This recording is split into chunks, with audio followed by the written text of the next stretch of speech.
नमस्कार साथियों, मैं वरुण कुमार झा और हमारी यूट्यूब चैनल पे आपका स्वागत है। आज हम IC38 के लाइव सेक्शन से 50 महत्वपूर्ण प्रश्न उत्तर के बारे में डिस्कशन करेंगे। तो प्रश्न 1 है, जीवन बीमा उत्पादों को प्रारंभ करना किससे संबंधित है? बॉन्ड के साथ जीवन बीमा उत्पादों का सहसंबंध, इक्विटी के साथ जीवन बीमा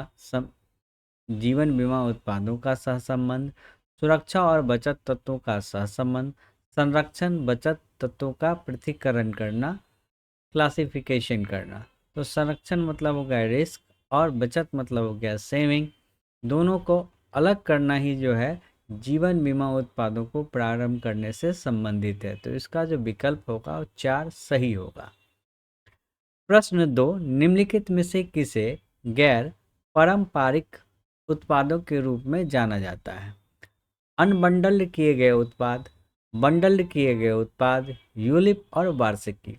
वार्षिकी को पेंशन बोलते हैं, यूलिप जो शेयर मार्केट में इन्वेस्ट किए गए थे। अनबंडल्ड मतलब होता है किसी उत्पाद या सेवा को अलग से बेचना या शुरू करना, जबकि पहले उसे साथ में बेचा जाता था।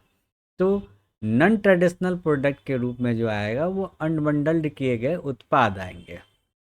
तो सही विकल्प होगा 1। तीसरा, परिवर्तनीय जीवन बीमा के तहत यदि नगद मूल्य शून्य हो जाता है तो पॉलिसी डैश होगी। परिवर्तनीय मतलब कन्वर्टेबल लाइफ इंश्योरेंस। अगर किसी भी पॉलिसी में नगद मूल्य शून्य हो जाता है तो पॉलिसी को शून्य निरस्त या समाप्त खारिज की जाएगी। तो इसका जो सही जवाब होगा वो विकल्प 4 होगा कि पॉलिसी खारिज हो जाएगी। यूनिट लिंक्ड इंश्योरेंस प्लान में यूनिट को किस भुगतान के माध्यम से खरीदा जा सकता है? अब भुगतान की जो विधि होती है या तो एक मुश्त होती है जिसे एकल प्रीमियम बोलते हैं, या उसे रेगुलर प्रीमियम बोलते हैं जिसमें हर साल वाले को भी हम 3 मोड में बांट सकते हैं, मंथली, क्वार्टरली, हाफ ईयरली या ईयरली। तो शेयर मार्केट में जो इन्वेस्टमेंट है वो किसी भी मोड में किया जा सकता है, इसलिए इसका जो सही जवाब होगा एकल प्रीमियम और नियमित प्रीमियम दोनों। प्रश्न 5, IRDA के अनुसार सभी यूनिवर्सल लाइफ इंश्योरेंस उत्पाद को किस नाम से जाना जाता है? यूनिवर्सल लाइफ इंश्योरेंस को कन्वर्टेबल इंश्योरेंस पॉलिसी के नाम से या प्रोडक्ट के नाम से भी जाना जाता है। तो इसका सही जवाब होगा 2, परिवर्तनीय बीमा उत्पाद। मैंने पहले भी कई पार्ट में इस प्रश्न को दोहराया है, बताया है। प्रश्न 6, बंधक मोचन बीमा का उद्देश्य क्या है? बंधक मोचन बीमा को ही ऋण रक्षक पॉलिसी भी बोलते हैं, इसे MRI पॉलिसी भी बोलते हैं। यह गृह लोन उधारकर्ताओं को वित्तीय सुरक्षा प्रदान करता है सॉरी, यह ऋण उधारकर्ताओं के लिए वित्तीय सुरक्षा प्रदान करता है, इसलिए इसे ऋण रक्षक पॉलिसी भी कहते हैं। प्रश्न 7 भी उसी से संबंधित है। बंधक मोचन बीमा MRI के तहत वर्गीकृत किया जा सकता है। घटता हुआ टर्म लाइफ इंश्योरेंस है। MRI पॉलिसी, बंधक मोचन या ऋण रक्षक पॉलिसी एक घटता हुआ टर्म इंश्योरेंस पॉलिसी होता है।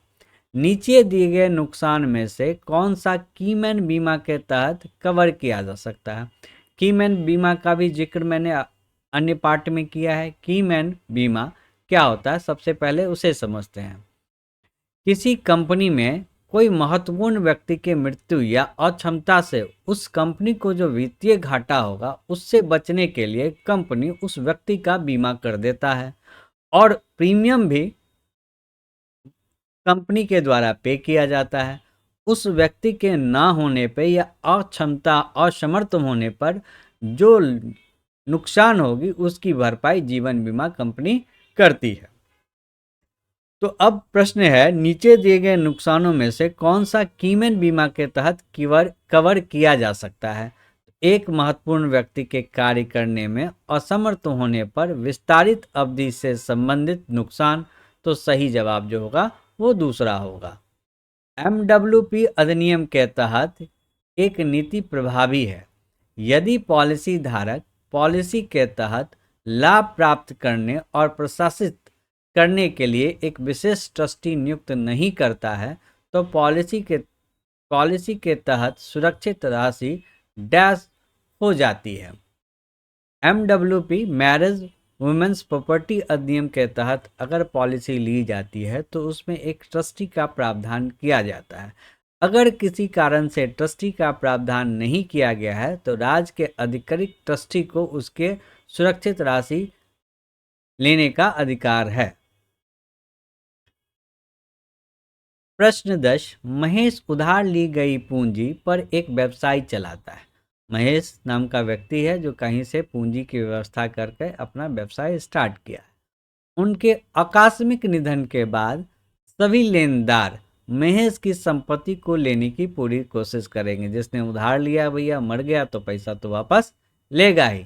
निम्नलिखित में से कौन सी संपत्ति लेनदारों के पहुंच से बाहर है? अब महेश को कहीं ना कहीं से ये आशा था, उम्मीद था कि अगर हम फेल हो जाते हैं या हमारी मृत्यु हो जाती है तो ये जो लेनदार हैं जिनसे हमने पैसा लिया है ये तो हमारे परिवार और हमारे बच्चे से संपत्ति और जो भी पैसे हैं उसकी वसूली करेगा। तो महेश जो है एमडब्ल्यूपी के अधिनियम के तहत की धारा एमडब्ल्यूपी की धारा 6 के तहत से अगर कोई पॉलिसी कोई भी व्यक्ति अगर खरीदता है तो सभी कुर्की अदालती कुर्की सभी लेनदारों से वो मुक्त होता है। कोई भी व्यक्ति उस पर अधिकार नहीं जता सकता है और उसके पैसे को नहीं ले सकता है। तो महेश द्वारा एमडब्ल्यूपी अधिनियम की धारा 6 के तहत खरीदी गई सब्दी जीवन बीमा पॉलिसी पे किसी भी लेनदार का कोई हक नहीं होता है। 11, एमडब्ल्यूपी मैरिज वुमेन्स प्रॉपर्टी एक्ट अधिनियम के संबंध में कौन सा कथन सत्य है? पहला, पॉलिसी धारक को परिपक्वता दावा चेक का भुगतान किया जाता है। दूसरा है मैच्योरिटी क्लेम चेक का भुगतान न्यासियों को किया जाता है। तो जिसमें है एमडब्ल्यूपी में पॉलिसी धारक जो होता है वो डायरेक्ट बेनिफिशियरी नहीं होता है। जब भी बेनिफिशियरी होगा उसमें नॉमिनी होगा, न्यासी होगा, ट्रस्टी होगा। तो इसलिए कथन 2 जो है वो सत्य है। एमडब्ल्यूपी अधिनियम के संबंध में निम्न में से कौन सा विकल्प सही है? मृत्यु के दावे का निपटारा निमित्त के पक्ष में किया जाता है। मृत्यु के दावे का निपटारा न्यासियों के पक्ष में किया जाता है। मैंने हमेशा बोला ट्रस्ट के एमडब्ल्यूपी में हमेशा ट्रस्ट होता है, इसलिए ट्रस्ट के फेवर में जो भी राशि होगी वो उपलब्ध कराई जाएगी। इसलिए कथन 2 जो है वो बिल्कुल सत्य है। अजय अपने कर्मचारी के लिए बीमा प्रीमियम का भुगतान करते हैं। निम्न में से कौन सा बीमा प्रीमियम कर्मचारी के भुगतान किए गए मुआवजे के रूप में कटौती योग्य नहीं माना जाएगा? अगर कोई कंपनी किसी एम्प्लॉय का पैसा जमा करता है तो अगर वो ग्रुप इंश्योरेंस में टर्म इंश्योरेंस या उसके लिए स्वास्थ्य बीमा उपलब्ध कराता है तो वो एक प्रीमियम की कटौती उससे सैलरी से कर सकता है। लेकिन अगर कंपनी कर्मचारी के लिए कीमैन इंश्योरेंस लिया है तो इस स्थिति में वो कोई भी कटौती नहीं कर सकता है। तो पहला विकल्प है कर्मचारी देय लाभों के साथ स्वास्थ्य बीमा, तो इसमें क्या कर सकता है? कटौती कर सकता है। अजय के देय लाभों के साथ कीमैन जीवन बीमा, तो कीमैन जीवन बीमा पे कोई भी कटौती नहीं की जा सकती है। कंपनी को इसका भुगतान किया जाता है और कंपनी इसका प्रीमियम पेमेंट करता है। प्रश्न 14, यदि पॉलिसी अधिनियम के तहत समर्थित हुई तो लाभार्थी पत्नी डैश होंगे। एमडब्ल्यूपी के अधिनियम के तहत न्यासी में पत्नी और बच्चे को रखा जाता है, इसलिए लाभार्थी पत्नी और बच्चे होंगे। माता पिता, अभिभावक, सास ससुर और एवं स्वयं को भी एमडब्ल्यूपी के धारा 6 के तहत ली गई पॉलिसी में अधिकार नहीं होता है। निम्नलिखित में से कौन सी बीमा होम लोन लेने वाले को सुरक्षा प्रदान करता है? ऋण रक्षक पॉलिसी, एमआरआई पॉलिसी, बंधक मोचन पॉलिसी, किसी भी नाम से आप इसको जान सकते हैं। और अगर कोई भी नाम आए, बंधक मोचन की जगह एमआरआई आए, ऋण रक्षक आए, है ना, तो कंफ्यूज नहीं होना है, तीनों एक ही हैं। 17 पॉलिसी लैप्स होने का क्या अर्थ होता है? पहला विकल्प, पॉलिसी के लिए प्रीमियम भुगतान समय पर करता रहता है। पॉलिसी धारक पॉलिसी के लिए प्रीमियम का भुगतान समय पर करता रहता है। पॉलिसी धारक पॉलिसी के लिए प्रीमियम भुगतान बंद कर देता है। जब कोई पॉलिसी धारक प्रीमियम का भुगतान बंद कर देता है, उसी स्थिति में पॉलिसी लैप्स होती है। तो विकल्प 2 जो है वो सही जवाब है। प्रश्न 18 बीमा पॉलिसी के संबंध में प्रीमियम शब्द क्या दर्शाता है? पॉलिसी खरीदने के लिए बीमा धारक द्वारा भुगतान की गई कीमत, जो भी हम सम इंश्योर्ड लेते हैं, जितने भी हम टर्म का लेते हैं, उसके लिए जो भी प्रीमियम हम भुगतान करते हैं, वही वही जो भी पैसा हम भुगतान करते हैं वही प्रीमियम कहलाता है। एक वैध अनुबंध का कौन सा तत्व प्रीमियम से संबंधित है? पहला है प्रस्ताव एवं स्वीकृति। बिल्कुल सही है, प्रस्ताव एवं स्वीकृति किसी भी वैध अनुबंध के लिए इम्पॉर्टेंट पार्ट होता है, लेकिन यहाँ प्रश्न क्या कह रहा है? प्रीमियम से संबंधित है। पॉलिसी से संबंधित होता है तो पहला विकल्प जो है बिल्कुल सही होता है। किसी वैध अनुबंध में पॉलिसी से संबंधित तथ्य क्या है? तो पॉलिसी से संबंधित क्या होगा? प्रस्ताव एवं स्वीकृति। लेकिन प्रश्न को क्या कर दिया है? घुमा दिया है। एक वैध अनुबंध में कौन सा तत्व प्रीमियम से संबंधित है? तो प्रीमियम से संबंधित क्या है भाई? हम मेरे देने की कैपेसिटी, जैसे किसी व्यक्ति ने मुझसे 1 करोड़ रुपए के लिए मैं 1 करोड़ के लिए प्रस्तावित हूँ। एजेंट ने मुझे 1 करोड़ की पॉलिसी समझाई कि सर ये 1 करोड़ की पॉलिसी है, इसमें आपकी डेथ हो जाती है तो आपके फैमिली को 1 करोड़, एक्सीडेंटल 2 करोड़, अगर पॉलिसी चल जाती है मैच्योरिटी पे आपको 2.5 करोड़ 3 करोड़ रुपये आपको मिलेंगे।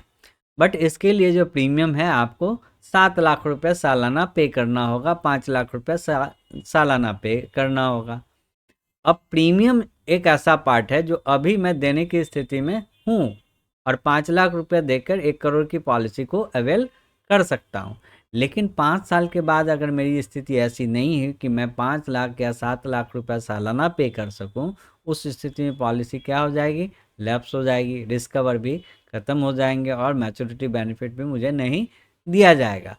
तो प्रीमियम का भुगतान जो है मुझे करना है, इसलिए मुझे अपने आय के आधार पे सोच विचार के इसका प्रावधान करना चाहिए। इसलिए सही विकल्प होगा सोच विचार के। प्रीमियम से संबंधित सोच विचार के, पॉलिसी से संबंधित होगा तो प्रस्ताव एवं स्वीकृति। कोई कंफ्यूजन नहीं होना चाहिए। प्रश्न 20 निम्नलिखित में से कौन सा कारक जीवन बीमा प्रीमियम का निर्धारण नहीं करता है? नश्वरता, भंडार, व्यय प्रबंधन।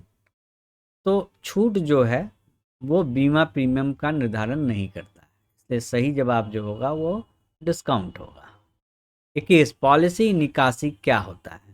निकासी मतलब निकाल कर देना, भुगतान बंद कर देना। इस स्थिति में पॉलिसी लैप्स हो जाएगी, तो ये विकल्प नहीं होगा। निकासी मतलब पैसा निकालना, एकदम सिंपल हिंदी के वर्ड है। तो अधिग्रहित समर्पण मूल्य के बाद पॉलिसी का समर्पण, जो हम पॉलिसी नहीं चला रहे हैं या हम उस पॉलिसी के टर्म एंड कंडीशन से खुश नहीं है, हम उस पॉलिसी के समर्पण मूल्य लेकर, मतलब उसका जो भी वैल्यू होगा उसको लेकर वापस ले लेना ही क्या कहलाता है? पॉलिसी निकासी कहलाती है। निम्नलिखित में से कौन सा अधिशेष को परिभाषित करने के तरीकों में से एक है? अधिशेष मतलब होता है सरप्लस। इंग्लिश वर्ड सरप्लस होगा, हिंदी वर्ड अधिशेष है। तो अब क्या परिभाषित करेगा? देनदारियों से अधिक संपत्ति का मूल्य। भाई जितनी देनदारी है उससे ज़्यादा है तभी तो सरप्लस हुआ, तो एकदम सिंपल है इसका। बहुत सारे सवालों का जवाब अपने आप समझ से दे सकते हैं। मतलब अगर आप हिंदी के वर्ड को समझते हैं और उसके विकल्पों को ध्यान से देखते हैं तो 20 से 30% जो क्वेश्चन आएंगे वो इसी तरह के आएंगे, जो आप सिर्फ जैसे निकासी वर्ड है ना, पॉलिसी निकासी क्या है? निकालना। अधिशेष क्या है? सरप्लस है। उसके आधार पर इसका जवाब दे सकते हैं। अगर आप नहीं भी पढ़े हैं, एक बार हिंदी के वर्ड्स को, सवाल को अगर आप समझ लेते हैं तो आप आराम से इसका जवाब दे सकेंगे। निम्नलिखित में से कौन सा यूलिप प्रीमियम के घटक नहीं है? नीति आवंटन शुल्क बिल्कुल घटक है। निवेश जोखिम प्रीमियम, जो निवेश में जोखिम प्रीमियम होता है वो लिया जाता है। मृत्यु दर मॉर्टेलिटी के आधार पे ही आपको जोखिम प्रीमियम डिसाइड होता है। और सामाजिक सुरक्षा शुल्क, ये जो है यूलिप पॉलिसी का पार्ट नहीं होता है, इसलिए विकल्प 4 जो है वो सही जवाब होगा। प्रश्न 24, जीवन बीमा कंपनियां खरीदार को प्रीमियम पर छूट की पेशकश कर सकती है जो निम्न में से किस आधार पर देय होती है?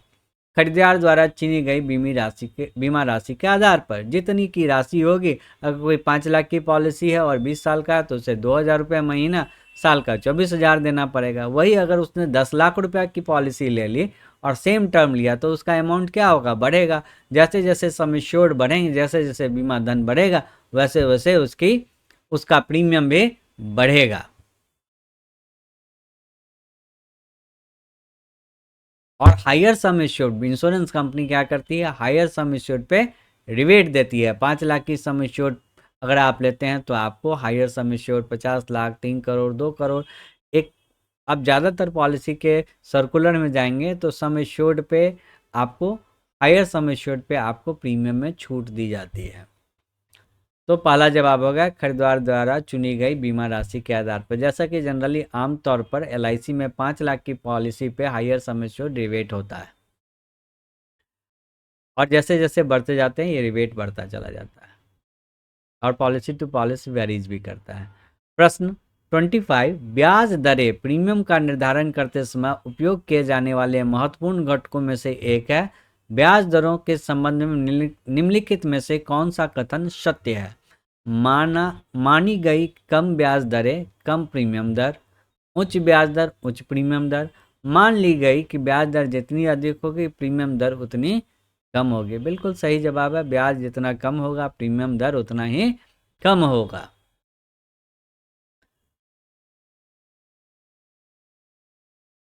जीवन बीमा में आमतौर पर प्रयोग किए जाने वाले शब्द एसबी का विस्तारित रूप क्या है? एसबी मतलब सरेंडर वैल्यू, और सरेंडर को हिंदी में क्या बोलते हैं? समर्पण मूल्य। वैल्यू मतलब मूल्य, तो सही जवाब होगा विकल्प 3 प्रीमियम। प्रीमियम का जो फार्मूला होता है निर्धारित करने का, वो होता है बीमा राशि गुने दर। इसको याद कर लेना है, premium is equal to sum assured into rate. छूट के लिए प्रीमियम पर लागू किया जाता है जोखिम की सकारात्मक विशेषता है। अगर किसी प्रोफाइल में रिस्क है तो प्रीमियम पे अधिभार लगाया जाता है, एक्स्ट्रा प्रीमियम लिया जाता है।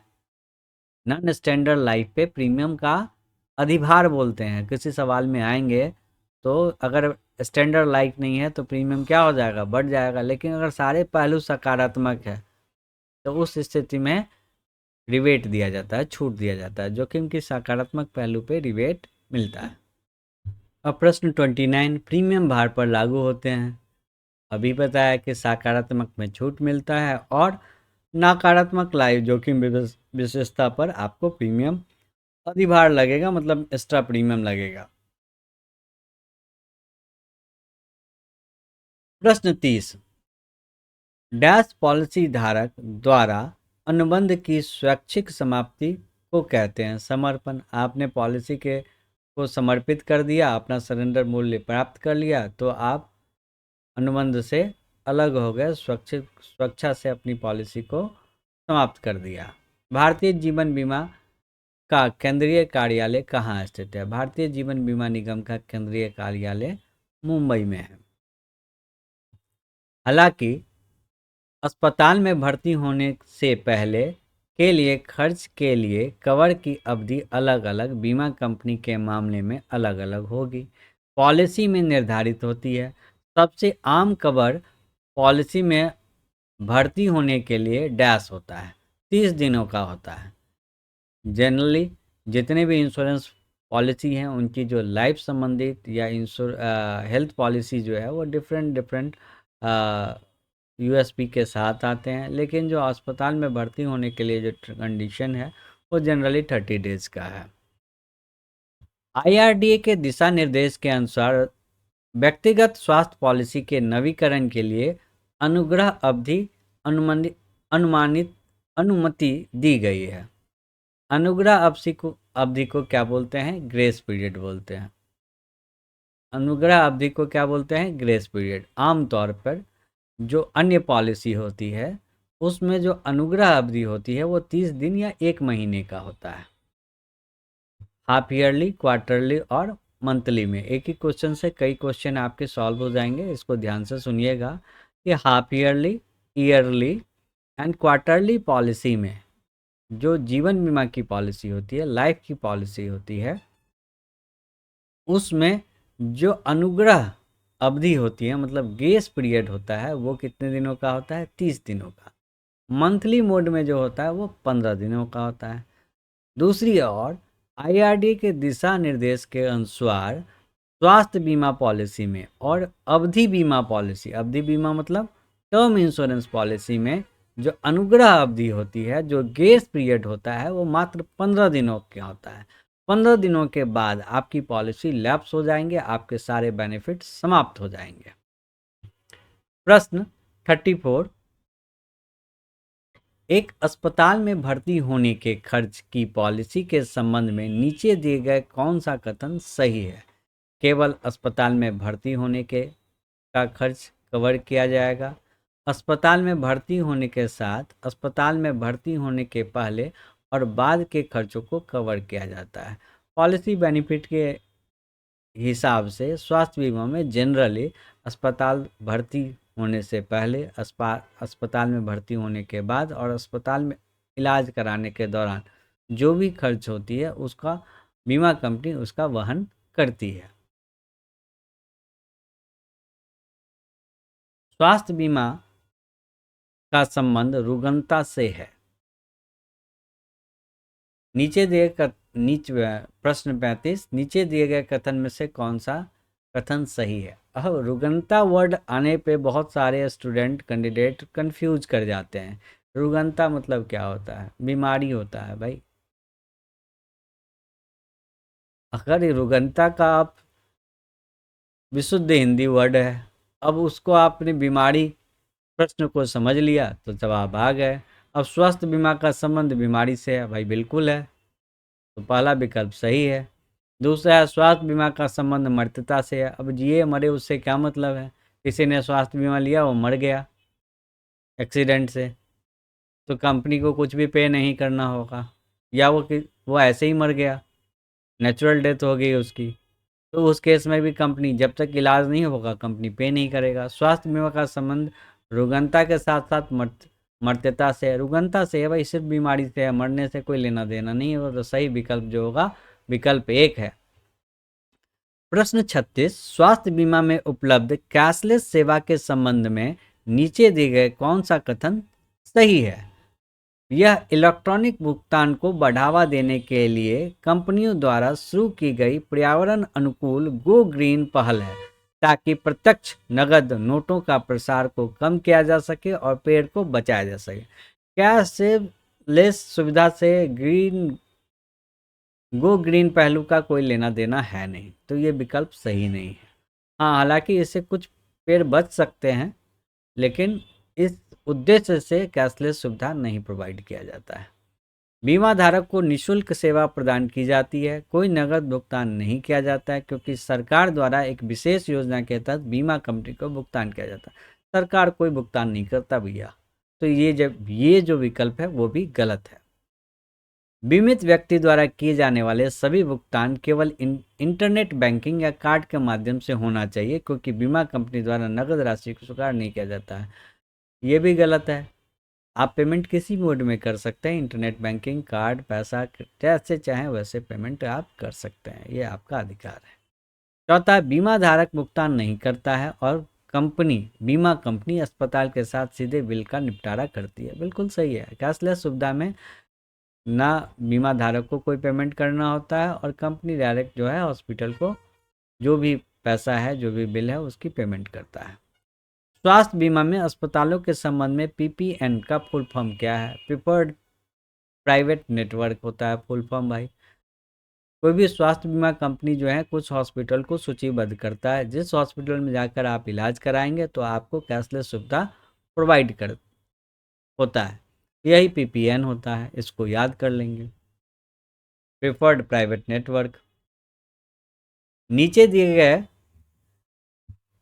कथन सत्य नहीं है, इसकी पहचान करें। एक नियोक्ता अपने कर्मचारियों के लिए समूह बीमा ले सकता है। बिल्कुल ले सकता है भैया।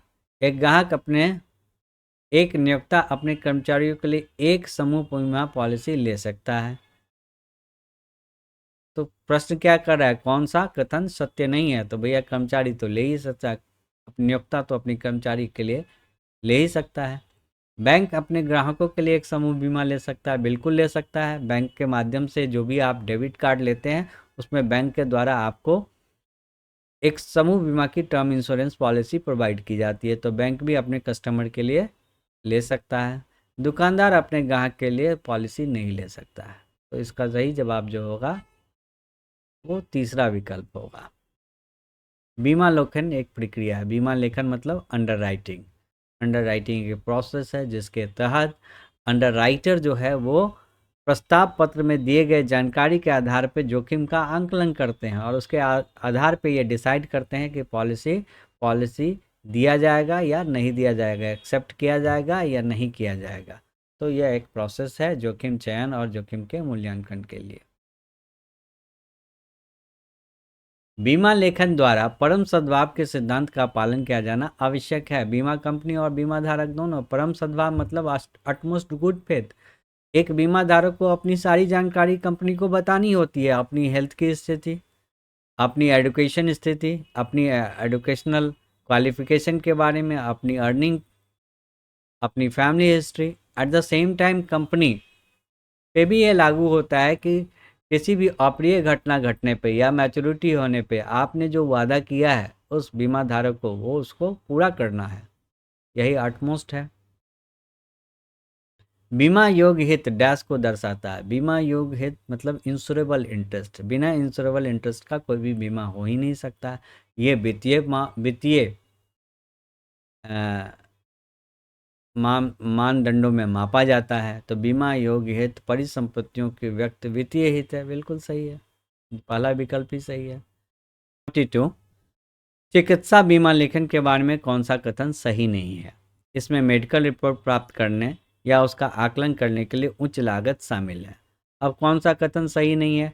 तो चिकित्सा बीमा लेखन में जो है वो लागत लगती है। कंपनी आपको बीमा देने से पहले आपका क्या कराता है, परीक्षण कराता है, स्वास्थ्य परीक्षण कराता है और इस स्वास्थ्य परीक्षण में उसको पैसे लगते हैं। तो पहला बिल्कुल सही है।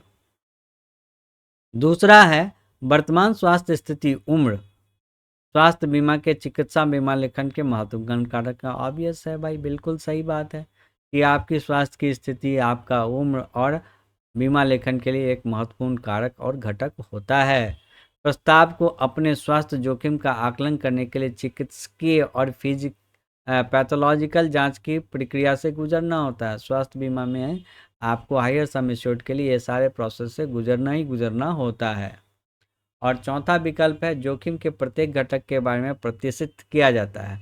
भाई मर्त्यता से कोई लेना देना होता नहीं, मैंने पहले भी एक क्वेश्चन में बताया है ना, मार रुगनता वाले में, है ना, बीमारी वाले में, कि भाई मर्त्यता से स्वास्थ्य बीमा का कोई लेना नहीं है, तो जोखिम के घटक से कोई जाना मतलब होता नहीं है।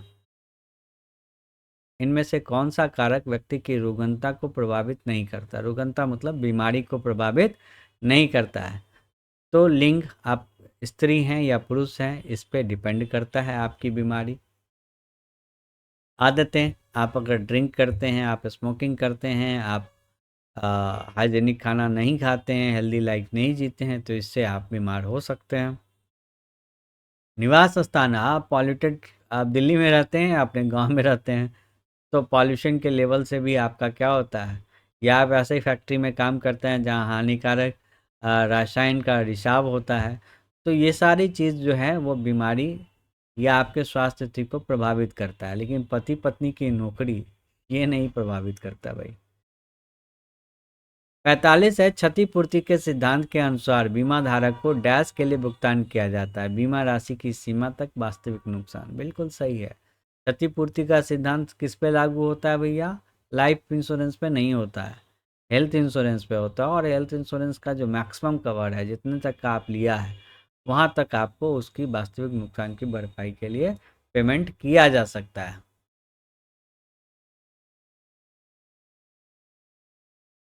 बीमा लेखक के लिए किसी आवेदक के बारे में जानकारी का पहला और प्राथमिक स्रोत डैश माना जाता है। प्रस्ताव पत्र। बीमा लेखक मतलब अंडरराइटर को कहाँ से जानकारी मिलेगा? वो पार्टी को देखा नहीं है, वो तो एजेंट के द्वारा लाया गया एक प्रस्ताव जिसमें सारा डिटेल दिया हुआ है, पार्टी का फोटो लगा हुआ है, आई कार्ड लगा है, पैन कार्ड लगा हुआ है, उसके फैमिली हिस्ट्री के बारे में लिखा है, उसके व्यवसाय के बारे में लिखा हुआ है, उसके एजुकेशनल क्वालिफिकेशन के बारे में लिखा है, उसका हाइट लिखा हुआ है, उसका वेट लिखा हुआ है, उसको कोई सर्जरी हुई है या नहीं हुई है, एवरी इंफॉर्मेशन प्रोवाइड किया जाता है पॉलिसी होल्डर के बारे में, और जिसके आधार पर बीमा राइटर अंडर राइटर जो होता है, बीमा लेखक जो है, वो ये डिसीजन लेता है प्रस्ताव पत्र के आधार पर। प्रश्न 47, बीमा लेखन प्रक्रिया पूरी हो जाती है जब डैश होता है। प्रस्ताव के स्वस्थ और व्यक्तिगत जानकारी से संबंधित सभी महत्वपूर्ण जानकारी प्रस्ताव पत्र के माध्यम से एकत्र कर ली जाती है। तो भैया किसी व्यक्ति ने अपना प्रस्ताव पत्र में सभी जानकारी प्रोवाइड कर दी, इससे बीमा का हो जाना तय नहीं होता है। यह अंतिम निर्णय जो होता है वो अंडरराइटर का होता है। अंडरराइटर वहाँ से उस पॉलिसी को रिजेक्ट कर सकता है आपके सारे इन्फॉर्मेशन को देखने के बाद भी। दूसरा, प्रस्ताव के सभी चिकित्सा जांच और परीक्षा पूरी हो जाती है। प्रस्तावक की सभी चिकित्सा जांच और मेडिकल रिपोर्ट होने के बाद भी उनकी फिनेंशियल अंडरराइटिंग और कंप्लीट नहीं है, मतलब वो व्यक्ति उस पॉलिसी को चलाने के लायक नहीं है, उसकी अर्निंग उतनी है, इस स्थिति पे भी उसकी पॉलिसी क्या हो सकती है? रिजेक्ट हो सकती है। तीसरा, प्राप्त जानकारी की सावधानी से आकलन किया जाता है, उचित जोखिम श्रेणियों में वर्गीकृत किया जाता है। यही एक प्रक्रिया है कि जो आपको इन्फॉर्मेशन मिला है उसका हम आकलन करते हैं और जोखिम का वर्गीकरण करते हैं। प्रश्न 48, संख्यात्मक निर्धारण विधि के बारे में कौन सा कथन सत्य नहीं है? पहला, संख्यात्मक निर्धारण विधि प्रशिक्षित कर्मियों के माध्यम से एक बड़े व्यवसाय को संचालन में अधिक गति प्रदान करता है। मुश्किल या संदिग्ध मामलों के विश्लेषण चिकित्सा रेफरी और विशेषज्ञों के बिना संख्यात्मक अंकों के आधार पर संभव नहीं है। बिल्कुल सही है। संख्यात्मक निर्धारण जो होता है वो चिकित्सा रेफरी और विशेषज्ञों के एक्सपर्ट के संख्यात्मक अंकों के आधार पर ही किया जाता है। तो सही विकल्प हो जाएगा 2। प्रश्न 49, इनमें से कौन बीमा दावा प्रक्रिया में एक हितधारक नहीं होता है? बीमा कंपनी के शेयर धारक। बीमा कंपनी के शेयर धारक को बीमा दावा प्रक्रिया से कोई लेना देना नहीं होता है, उनका सिर्फ कंपनी के प्रॉफिट एंड लॉस से मतलब होता है। प्रश्न 50, दावा की स्थिति के आधार पर बीमा कंपनी के वही खातों में सभी दावों के संबंध में किए गए प्रावधान राशि को डैश के रूप में जाना जाता है। तो दावे के संबंध में जो राशि का प्रावधान किया जाता है उसे पूलिंग कहते हैं। तो सही विकल्प 1 होगा। IRDA एग्जाम के हेल्थ सेक्शन के लिए और LIC पॉलिसी रिलेटेड अपडेट के लिए इस चैनल को लाइक एंड सब्सक्राइब करें। आपका दिन शुभ हो। धन्यवाद।